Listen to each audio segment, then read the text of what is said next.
inclusive hotels because we were ready to do the things that are necessary.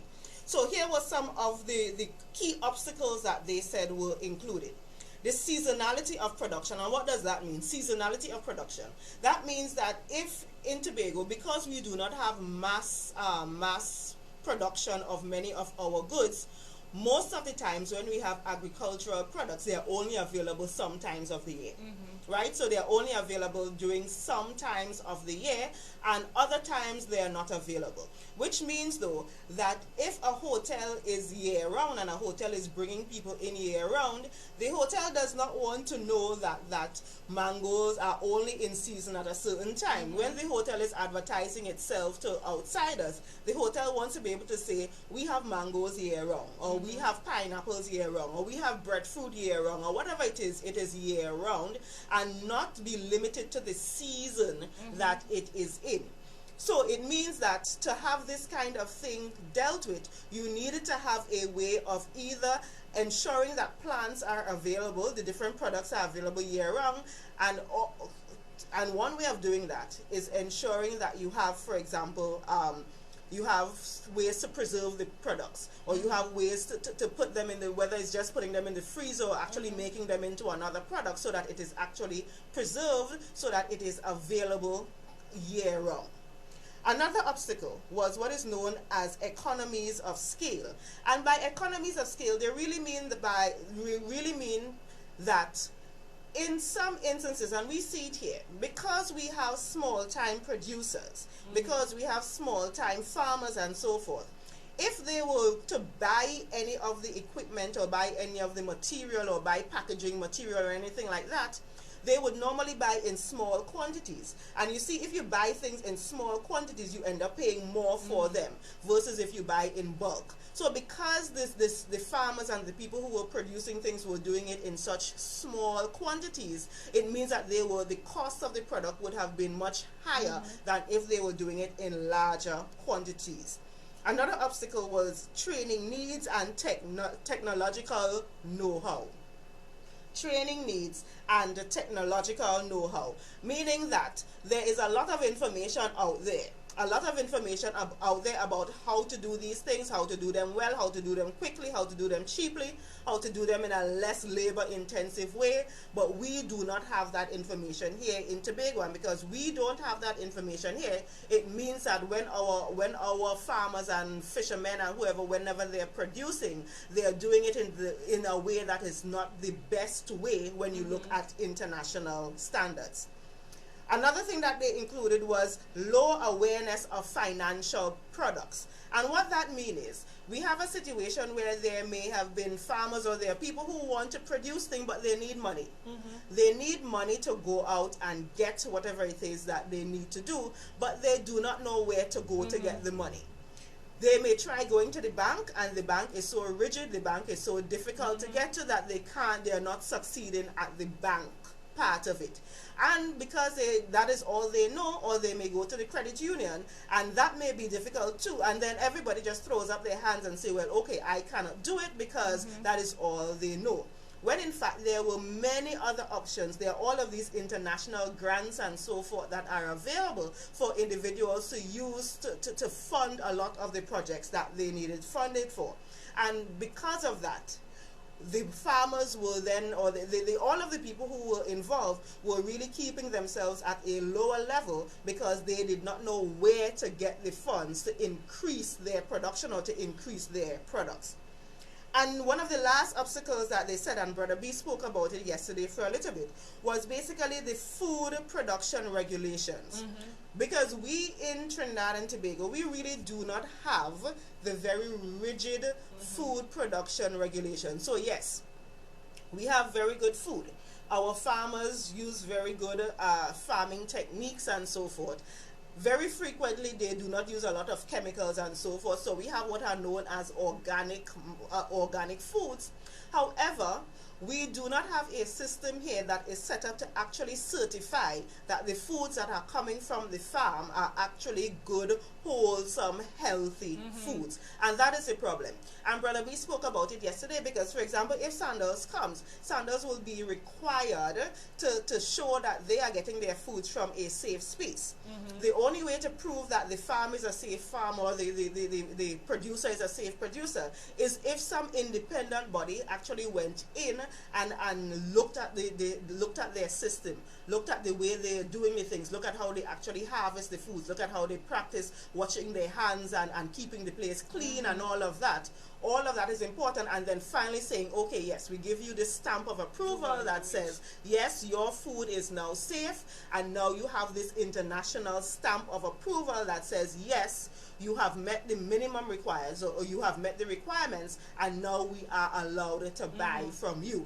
And I think, Mel, you said it yesterday where when they mentioned the fact that, yes, they would be buying from local farmers, yes, they are buying from local farmers, but they may also have this little clause that says the foods that they buy from local farmers must be of a certain standard or must be certified by a certain organization or something. And then we would realize a long after the fact that our foods are not meeting up to that standard.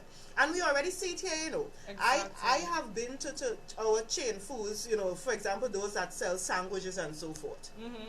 Won't call their names. And I asked them, okay, you all have tomatoes. Or I actually went one day and I wanted a sandwich and I did not have tomatoes. They didn't have tomatoes. And I said, okay, well, you are literally right across the street from the market. Can you go and buy tomatoes? Subway cannot do And that. they said, no, we are not allowed to buy tomatoes from the market right there because those tomatoes are not certified according to our standards. Now, granted, the tomatoes that are in the market are perfectly good tomatoes. And I'm sure if we had gone through the process of certifying it, they would have gotten that stamp of approval. But because they have not been certified, that company is not allowed, and that is according to their rules and regulations. That company is not allowed to go across the road and buy tomatoes from the market, even though we here know that that may be the best tomatoes in all of Trinidad and Tobago. And that is where the problem lies. We have all of these things that we are not quite ready for. And it means that even if Sandals comes, and even if in their contracts they have these agreements, if we on this side are not ready for them, not ready to meet up to their standards, we will still be losing out. And they would still be importing tomatoes from wherever the tomatoes are coming from, when we have some of the best tomatoes right there across the street. Right? And Dr. Faith, just to rub that point in a little more, and it goes beyond just the production of food, you know, it affects even the jobs that, because we might negotiate a contract that says, you know, we're going to give 60% of the jobs to locals. But then there might be, again, that little clause that says, but they have to be accredited. So we might be thinking, oh, bartenders are getting jobs because they're great bartenders, but they have not gone to school and they have not trained and they're not certified in bartending. The same thing for our food producers, the same thing for our chefs, you know, and even for our management level positions, they might say, well, you're not internationally accredited. So although we have this little carve out here in the contract that says we're supposed to take you because you do not meet our standards. Then we can't. We're forced to take outside people. And then this is where the collaboration again comes in, because had we consulted the public, we'd have already started to flesh out all these little aspects to ensure that should Sandals come, we are completely prepared to deal with all these things that would have been highlighted in the reports. Exactly. Now, I also want to add that, let me reiterate that this report was done in 2004. 2004, that was 12 years ago. 12 years ago. I actually emailed the two consultants who worked on the project, and the responses that I got from them were not, when I tell you, they were not that pleased because one of the things at the Travel Foundation, one of the things they wanted to do was ensure, they wanted to be a part of Preparing Tobago. for these things. 12 years ago, they had actually worked out, identified specific projects that if we had worked on those projects for the last 12 years, ensuring that we were building and building and improving as we went along, we would now be in a position to say, hey, we're ready. When we hear Sandals coming, we would all be jumping up and down saying, yes, man, this is what we've been waiting for. This is what we've been pushing for, because we are ready.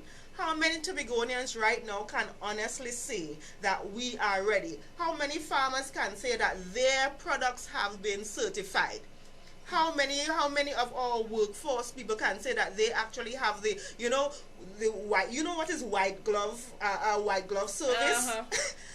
Do we have any Tobagonians? Well, I do know a couple people, but actually they are not Tobagonians who've been trained in white glove service, so that when Sandals comes or when Sandals says, I want you to be the maitre d', or I want you to be, whatever, that they know exactly what that means, and they don't have to go through the whole process of being trained and starting from scratch. We have a situation here where many of our workers, many of the people who are saying we need jobs and we hope to be employed by Sandals, would literally have to start from scratch. Now, and that's the other thing, if they have to start from scratch, it means when we are negotiating salaries and so forth, they are also going to start at a lower salary, because the hotel is going to tell you, but I have to take time and effort to train you. I have to invest in you, which means I cannot pay you the large sums of money that I would have paid somebody else who I did not have to train. And that's if Sandals even wants to train. Exactly. Well, usually they, from hearing from other places, they do go through a training period and so forth. But it is something that if you do not have to do it, you actually jump in and you start working and you start doing it immediately, versus having to wait a little bit or learning on the ground and almost going through what is known as a probationary period, because that is what they normally do. They put you through this probationary period of about 6 months or so. You get the training during that point, and then after you pass, or so, that is when they then make you a permanent, there's no real permanent worker when it comes to these hotel jobs. There's no real permanent worker, but after that probationary period, which is usually about 6 months to a year, then they would say, okay, now you are actually a worker, now you are part of the business, and now we can start treating you as if you are really a part of this, which is really, really important to note. So when we hear people talking about we'll be getting all of these jobs, again, that is why we have to go back to the original questions we were asking yesterday. Exactly what are the jobs you all are talking about? And now that we know what jobs you're talking about, we can now negotiate that we need 50%, 60% of the jobs at the different levels. And we also need to know ahead of time what are the minimum requirements to get those jobs, so that when or if and when it comes, we're ready. Remember, this is going to take a little bit of time. This will take a couple years for them to actually come and build the building and that kind of thing. And we could actually spend these years ensuring that those people are ready. And that, my day, is why we are asking all of these questions. We're not asking the questions because we want to be malicious. We're not asking the question because we want to be difficult. We're not asking the question because we just want to oppose for opposing sake. No, Tobagonians. We are asking these questions because these are important factors that need to be taken into consideration if we have to benefit from this project. And that is why, for example, when Sarge is talking about this of villages, that it means going through and ensuring that we go to each community and hearing what the concerns are from each community and learning what the skills are from each community. Because, for example, if Sandals goes around and identifies, even though it is an all-inclusive space, Tobago is a beautiful space. We can include in the package that they go out on tour. So even if they are situated on the western end of the island, they can have tours on the eastern and northeastern ends of the island, because people have identified, hey, this is a wonderful waterfall that should be included in the tour. This is a wonderful beach that should be included on the tour. This is a wonderful hike. This is a trail. This is a whatever that needs to be included on the tour. And all of that is a part of the negotiation for when Sandals actually comes here to Tobago. And that is why the Progressive Democratic Patriots, we are saying these funny little, these smoke screens, these little things where you're just giving us a little bit of information, that is not good enough. We need way more than that. We cannot just survive on the little bit of information that you're giving us, because that still does not answer any of our questions. And as I keep saying, the devil is in the details. The devil is in the details. So, and Dr. Faith, I have to jump in here because we heard our Prime Minister, who apparently was the mother of this deal.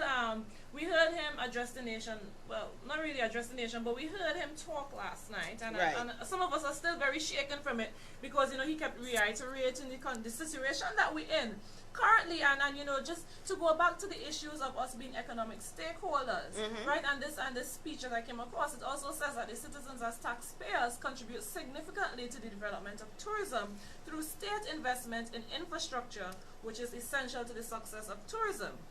Where would our tourism industry be without the airports, roads, water supply systems, electricity generation plants, and of course the education system, which is something that you kept reiterating throughout the week, that all these things come into play, and this is a burden on us. And I remember you also mentioned, and many people have been asking this question as well, are we going to do the initial investment? Is the money going to come from us initially?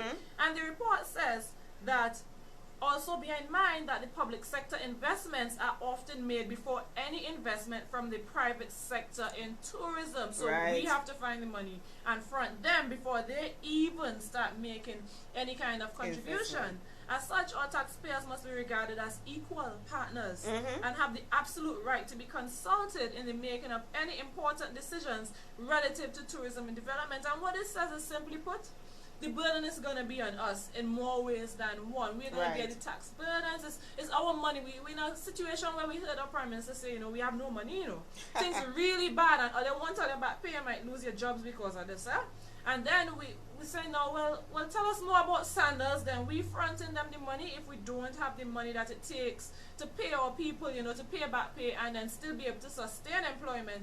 Are we going to then go ahead and front Sandals the money? Where the money is coming from? Because it seems like as taxpayers and as economic stakeholders, we are the ones the money is coming out of our pocket to front this. So these are even the questions that we need to have answered during this Sandals conversation. So, it's one, are we really prepared for Sandals here? And we have highlighted all these factors and all these concerns that came out from this report that was done 12 years ago. Right? And all these concerns, are we really in a position? Are we really in a situation? So when we go there and we negotiate with Sandals, of course, they're going to come back and say, well, yeah, we secure jobs, and we secure contracts for all our men on the ground, for the farmers and for the fishermen and that kind of thing. But then the fine prints in the contracts would realize that actually the way we set up right now, we're completely excluded. We're not educated enough, we're not certified enough, our food don't meet international standards. Artisans, they're going to be left out in the cold because has your soap been tested, your candle wax, has all of that been tested? So it's still going to be left out, and these are the reasons why we need public consultation. These are the reasons why we need to sit down. And before I give you back, Dr. Faith, the report also talks, and the report recognizes that there's no real answer, about the best means of public consultations. And some persons who have been pushing back against, the whole call for public consultation and for more transparency in the process, they say, they've been saying, what they really want, and of course the answer isn't clear.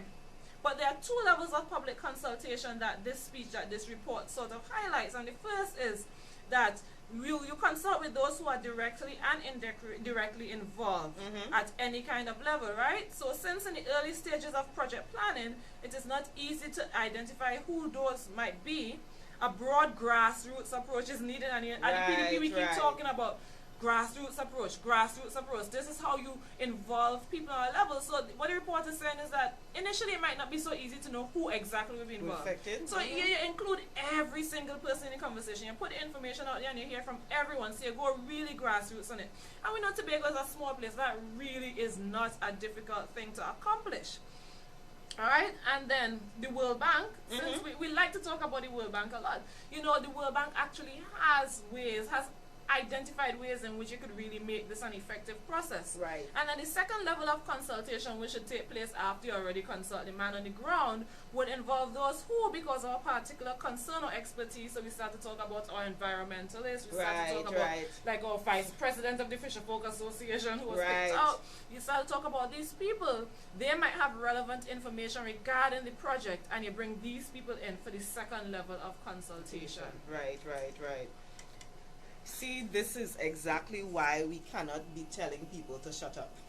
or basically saying if it's good for them, it's good for you too, because we're dealing with people who've actually had experience, we're dealing with people who've been around the block, so to speak, and who understand how these things work. I think what we've had traditionally is a group of people. Tobagonians have traditionally been quiet and laid back about these kinds of things, and I think they were trying to take advantage of that kind of laid back way that we've been, that kind of way where we kind of just quietly, we put up our hands, we vote the elected person, put up our hands and say, okay, let them rule, let them go and do it, because we didn't know anything about it.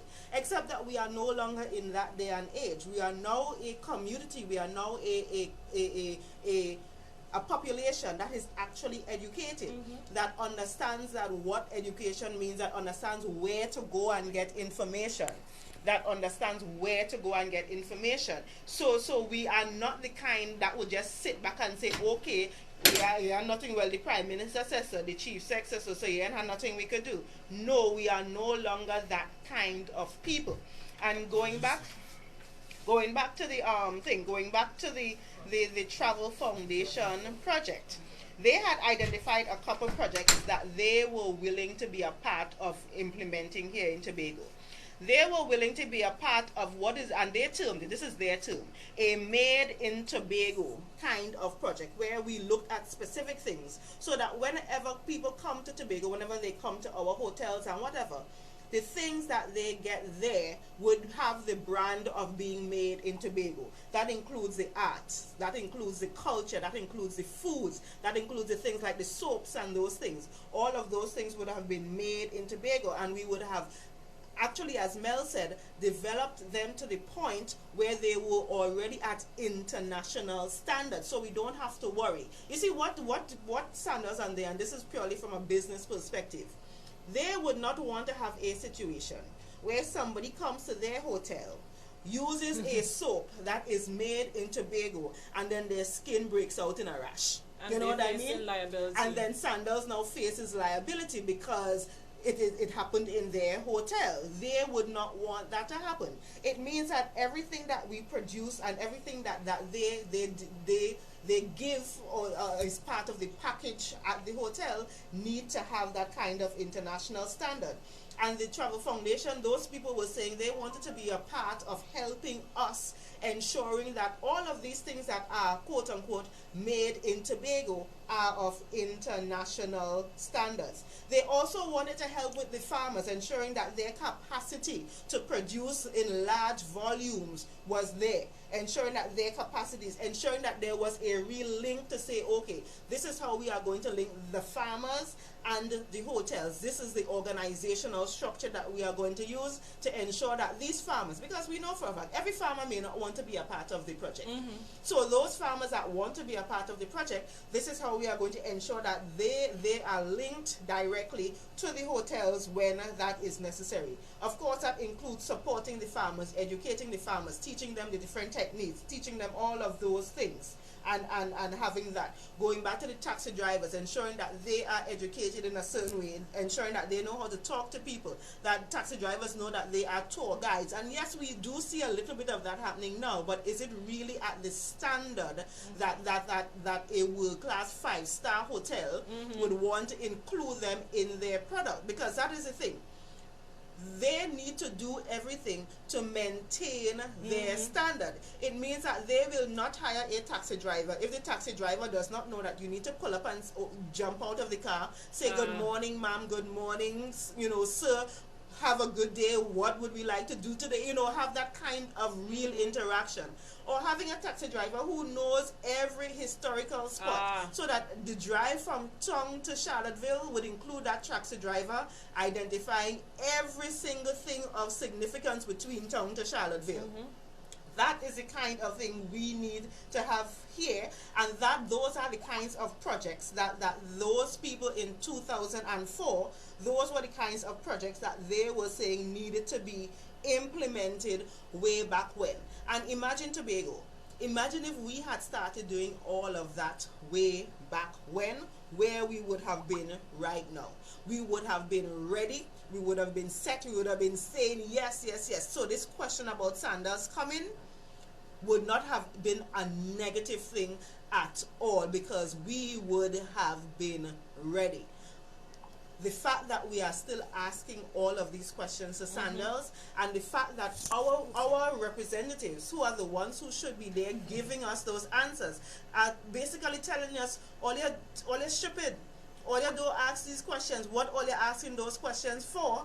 The fact that they are behaving like that tells me, well, you know what I realized, and I'm now thinking about it. You know, we realize the same thing. They probably don't know the answer either. That is what it is. They do not know They don't know the answers either. So we almost have to apologize to them for kind of slamming them so hard, because we expect them to know, because they are the ones supposed to be representing our interests, when in fact they probably have not been a part of the conversation. Which goes back to you remember when we were talking about Tobago's autonomy? And how this whole thing right here seems to be taking us steps further back. We seem to be going backwards and backwards and backwards, particularly with this project. It's really, really frightening. It is really, really frightening. And Tobago, you all need to wake up. You need to stop being told that your question is a stupid question. You know, like that they do that in school, where they tell you, so that is a stupid question. No, one of the things that my mother told me very, very early up is that there are no stupid questions. And believe me, if you need the answer to that question, it's very likely that at least 3 other people in the class need the answer to that question too. So put up your hand and ask the question. Even if the teacher vexed, even if everybody else think, no. Put up your hand and ask the question. And Tobago, we need to continue asking these questions. We definitely need to continue asking these questions. And Dr. Faith, this was the perfect opportunity for elected officials, for representatives to stand in defense of Tobago. And this was the opportunity for them to say, well, no, our constituents are asking us questions. Right. We don't have the answers because we have not been a part of the conversation. And we demand to be included. We need to know what's taking place. We need to be able to provide the people with information, with answers. That is how you stand in defense of Tobago. You let people know that I don't have the answers, but I'm pushing. I will find out. There has to be integrity. There has to be transparency. Exactly. And you have to be bold enough, brave enough, and respectful enough of people to say, I don't have the answers, but I will find out. For instance, in law, a client comes to you and they say, XYZ is the case, I'm having this problem, what to do? You never say to the client, well, I don't know. Stop asking me what happened to you. Usually you say, all right, I have your information, I will get back to you. And you go and you dig and you do whatever it takes, and you get the information and you come back. And that is what we would have expected, that even if you do not have the answers immediately, you demand to be given answers so you could give those answers back to those who elected you to represent them. Those that you held yourself out to and said, we want to stand in your defense and we want to represent your affairs. So that is what we were expecting would happen from our elected officials. But apparently, as you said, we're going back, further back. We're here fighting for autonomy, but those who should be fighting the loudest and who should be talking the hardest and the most forcefully, they have given up the fight. They allow our power and whatever autonomy we have here to be taken away from us. And we keep mentioning these spin-off effects that it would have. This is not just a Sandals issue. This is not just a tourism issue, but it's a Tobago governance issue. And it's time that Tobagonians realize where the fight really taking place. So I wanted to just say very quickly, just to highlight, and maybe some of the people who were part of this project, they would like the fact that they were part of something like this. So some of the individuals, I won't call names, but I'll call agencies, who were consulted in 2003 to 2004 when the project was finally, when the report was finally done. We had representatives from Almando's Tobago Limited. The Tobago Handicraft Association were a part of it. The West Indian International Tours was a part of it. Inn on the Beach was a part of it. Grafton Beach Resort were those individuals from Grafton Beach Resort, they were consulted. Push Foundation was consulted. The people from the Business Development Company, they were consulted with this. We had people from Tobago Hilton, because it was way back when Hilton was still here. We had people from Tobago Travel, which is a travel agency. We had people from Oxfam. Oxfam is an international organization who were a part of it. The Grand Corlan Resort and Spa, they were included. There were representatives from the THA, including marketing department and so forth. They were also a part of the discussion way back when, that ensured that this really, really, really important report was finally done. They were a part of the discussion, and we are not sure what happened since then. You know, it's one of the questions I was asking when I contacted the Travel Foundation and contacted the consultants that did the work, because they were ready and willing to actually put a little bit of money into having a program manager and so forth be on the ground in Tobago to ensure that somebody was on the ground, helping the process, managing the process, to ensure that all of this stuff is done, So they were also very, very, very disappointed that nothing really happened with it since then. Unfortunately, we can't do anything about that now. The report is still there. Again, if you would like a copy of the report, you can check of our Facebook pages. You can check my Facebook page. Just look for Dr. Dr. Faith B, Dr. Faithb, and the page would come up. You can search Melanie Roberts, her page would come up, or you can search the Progressive Democratic Patriots, and that will come up there. If you wish, you can also email us at progressivedemocraticpatriots@gmail.com. Again, that's progressivedemocraticpatriots@gmail.com, and we can send the report for you. The same way somebody sent it to me, we can send it out to you, so that you see the information that is there, and you see that we are not just making this up. And I really, really want to thank the person who sent it to me, because I think it came up when he was doing research about tourism in Tobago and so forth, and he found it there. And he thought this was so important and was so timely, and the fact that it is 12 years late but it still is so timely is really, really interesting. It's sad, to be honest, because we could have been 12 years advanced. Tobago. And that is why we are saying, the Progressive Democratic Patriots, that is why we are saying that, you know, what we've been developing, what we've been doing as we go along, is talking to people. Identifying the things that are important to the people on the ground, and working with them to say, okay, this is our mandate when we get into the House in December or January, or whenever the THA elections is called. This is our mandate based on the things you have said. And you would be amazed at the number of proposals, the number of ideas, the number of things. And as a matter of fact, when some of the people give the things to me, I look at them like, are you sure you want to hand this to me? Because I am thinking about intellectual property and that kind of thing. And they are saying, yes, we want, because we want it done. That is all that is important, to get it done, instead of sitting down and wasting time and just doing nothing all of these years. And Dr. Faye, what we are seeing is that we had this brilliant piece of information, this brilliant report, and people willing to contribute. So it wasn't any burden on the THA and any one entity to have it done. We had people willing to contribute in a meaningful way, and it goes back again to participatory democracy. And this shows us that 12 years ago this was ignored, and 12 years into the future now, fast forward to today, we're not prepared to deal with an all-inclusive coming here. We're still behind, and this would not have been the case if we had included our experts, if we had included our intellectuals, if we had included, you know, our industry experts in the process, and had them been a part of the conversation all the way back then. And this is why the PDP keeps on saying collaboration, involve people, have every single person involved in the conversation, the formulating of public policy, because we see the benefits from it, and we see the things that we tend to lose if this is ignored. So, and we would also like to say one of the things that we have brought up, one of the things that is on the mandate for Tobago is the development of the Tobago Master Plan. And what that Master Plan, again, we'll continue saying it, is really a picture of how we think Tobago will look, ensuring that we have what is known as a modern Tobago by 2030. And believe me, all of these things will be included in that master plan, because that would have identified the best spaces for our tourism spaces, whether it's a hotel, whether it's a hotel, whether it is a tourism attraction space, you know, because some of the things we're thinking about is going out and actually identifying some of the best places. We have such hidden treasures here in Tobago.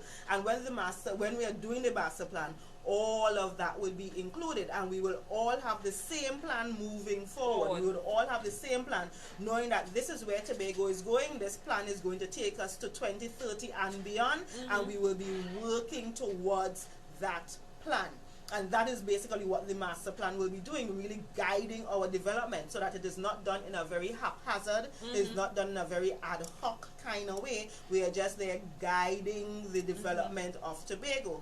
And again, because the environmental thing is so important, the environmental thing is so important, that master plan would also identify the spaces. That master plan would also identify the spaces that are environmentally important to us, and the spaces that we know will be protected environmentally. So we will not allow anyone, local or foreign, to go in and erode those environmental spaces, because that is what is important to us. That is what is important to us. So, go ahead. Do we want to take calls now? Or well, if we could take just a few, because it's almost... Yes, we have 7 minutes to take calls. So the numbers are 639-0791-660-8393 and 631-0219. So feel free to be a part of the conversation. Yes, yes. So, yes, definitely call in if you would like to add anything. Again, we had the questions that we raised yesterday. If you want to ensure that you have a copy of the report, definitely, Mega, I think we may have just lost that call. Yeah. So if you would like to get a copy of the report, or before I forget again, you are all welcomed, every single one of you are welcome to join us on Sunday evening. Mega, you want to take the call? Hello, good morning. Hold a second. So I think we just missed that one. Sorry about that. Call back if you get a chance, please. So let me again repeat, on Sunday morning, Sunday afternoon at 3 p.m. we'll be launching the office in Roxborough. Sunday at 3 we'll be launching the Roxborough office. We'll be officially opening that office. It's at 3 p.m. If you are interested, you can come out and be a part of it. Good morning. Oh, okay, so we are realizing there may be an issue with the telephone lines. Let's try this one more time. Okay, so we seem to be having an issue with the telephone lines. Good morning.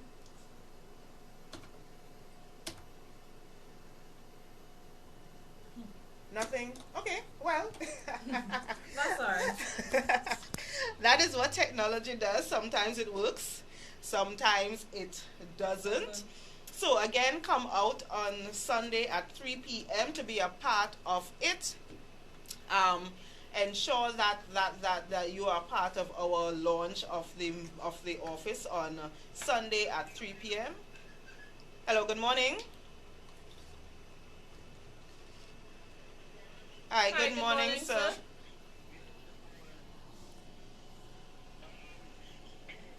Turn up the volume on this. Trust me, I'm not old enough to remember how it was in 1970.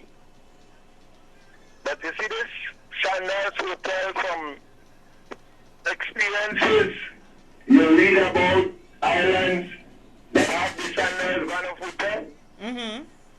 I see a 1970 revolution coming again. I'll tell you why. Now you look at some of the hotels that we have in Tobago and think about the access that Tobagonians have to these hotels. Just think about it, eh? For the last 5 or 8 years, we haven't had a new hotel in Tobago. I think the last one was the naming of the Lagoon. Right. Like, think about how much people from Tobago could actually go to the Lagoon and acquire a job. When I say a job, a meaningful job. Right, yeah. Think about when Sandals come here. We are not ready for Sandals. People are talking like we don't want development. It's far from that. You can just bring Sandals here and operate. Sandals would be operating on its own. It would be, whether we believe it or not, whether we are naive enough to think that, listen, we the PNM, we control this, and it would be too late by the time we realize what happened. I hear you. This is where a contract is. This is where we have a lawyer in the office there, so she knows when you draw a contract with people, well, you have to honor your contract. Even if you don't like it again, you already put your signature to the contract. Right. Exactly. And this is one of the main problems. We're talking about a few dollars that we might get from taxes, the minor taxes, but the major part of the investment of Sandals would be Butch Sturt and them benefiting from that. Exactly, sir. Exactly. And that is why we need to be ready. That is why we here need to ensure that, one, the deal is one that is actually beneficial to us, and that we are ready for it when it actually comes. Because remember, I actually appreciated the fact that the guy from Grenada called yesterday, and he said, yes, the deal was really a bad deal, but they were in a really rough position. They were in a really rough position. That is why they were forced to make such a bad deal. But I honestly don't think that we are in such a rough position right now where we are forced to make such a bad deal. We can negotiate at arm's length. Good morning, caller. Good morning, Dr. Faith. Good morning, Dr. Melanie. Good morning, sir. Well, I was listening to you guys this morning, and you mentioned about the taxi drivers and the service which they provide, which is a big 6-inch nearly hit on the head.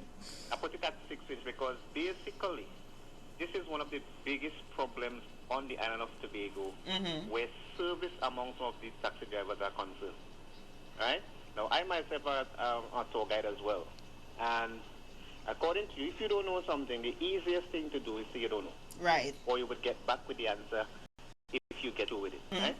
Because I've seen it done on many occasions from the port when the cruise ship comes in. And if you can't get these small things under control, right? When you have something big like Sandals, do you expect that Sandals is going to take taxi drivers with that sort of mentality? Right. So it goes to shows having them here is not a problem, but it's if you are ready and fully prepared for the service on the island to be extended to that hotel. So this is one of the main problems. And to be honest with you, customer service in Tobago is one of the worst thing you could ever get. I'm not hiding to say it. It's one of the worst things, both locals and foreigners. Because sometimes you go to an hotel as a local, and if you're skin and white, you won't get the customer service as when you're skin white. Right. So all these things we have to iron out before we look into major development. And then again, you have the tourism section information and all these are minor problems. And you see, they're not taking the smaller things first and fix those to get up to the bigger things. So it's like they're leaving the lower things and they're jumping right up to the head. Which automatically is going to fall right back down from where they start. Right. All right? So I locked on and listen. Thank you, sir. Thank you. So yes, we've run out of time again. So Mel, you want to wrap up a little bit and then I think? Of course. I would just reiterate, and I kept saying it, and I say it because I believe it. This Sandals issue is bigger than any of us realizes, and the implications for Tobago is bigger than we care to admit at the moment. And Tobagonians, this is our right, this is our country, this is our future, this is our children's future, this is our legacy, this is something that belongs to us. Whatever happens with Sandals here is something that we would have to inherit, something that we would have to live with for years to come. So Ask your questions. Demand to be heard. Put pressure on your officials. We need to have a say in the process. We are not saying no to Sandals. We are just saying that we need to be a part of the conversation. We need to know what's taking place. We want more transparency. Yes. So again, as Mel said, she's absolutely right.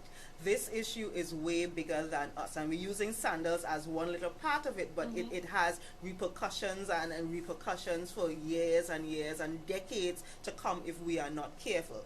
That is why the Progressive Democratic Patriots, we are here and we are looking at this issue critically. We are not doing this in a partisan way where you're just looking at party politics and you're saying you're opposing it just because it's somebody else that is doing it. We are saying no. We at the Progressive Democratic Patriots, our sole aim is to work on building a better Tobago, and this is an important part of building a better Tobago. And that is why we are asking you to continue asking your questions, continue coming to us with your responses, continue coming to us with your ideas, continue bringing these points to us so that even if we would really be able to represent you, to really be able to represent you and continue being a part of the process to help us build a better Tobago, child by child, family by family, village by village. Thanks.